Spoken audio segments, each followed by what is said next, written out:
Zava-dehibe ho an'ny kandida Marika Ravalomanana ny fifanankalozan-kevitra amin'ireo mpanohana sy tompon'andraikitra any an-toerana amin'izao vanim-potoana ny fifidianana izao. Nandritra ny fandalovany taty amin'ny ilany atsimo Atsinanana Nosy dia efa voaresaka sahady ny mikasika ny fandaminana ny eo anivon'ny K25 hiatrehana ny toy ny fanomanana ny fifidianana filohan'ny Repoblika. Voalohany indrindra faly tena faly tonga eto Farafangana satria hitako fa tena manana fatapakevitra sy fahavonona tokoa mivoaka Farafangana dia tonga taty nampahery azy, tonga taty nisaotra azy ary tonga taty aho fampidinika taminy hoe inona tokony ataontsika amin'ny dingana manaraka. Zay zany tena zavatra lehibe aloha satria ny voaka Farafangana dia hatramin'izay miaraka foana zay zay nisy fifidianana natao. Dia tamin'ity zany laza hoe ho avy aty aho fa hitako fa tena fa niezaka nareo zay no tonga taty.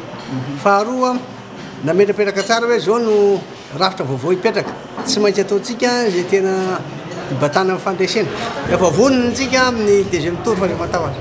Tsy adion'ny kandida Marika Ravalomanana ihany koa ny nifandinika momba ny laharam-pahamehana ho an'ireo mponina amin'ny tapany atsimo atsinanan'i Madagasikara iny. Tena laharam-pahamehana telo dia tena ilay sakafo.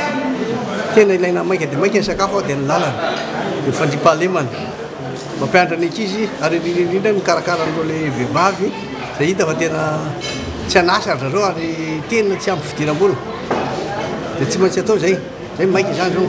Dia ireo ilay mpandraraha reo koa ho ampiana zareo satria hita fa tena mila fanampinana tsy ara-bola ihany fa ny teknikan'ny fandrarahana tena haiko izy.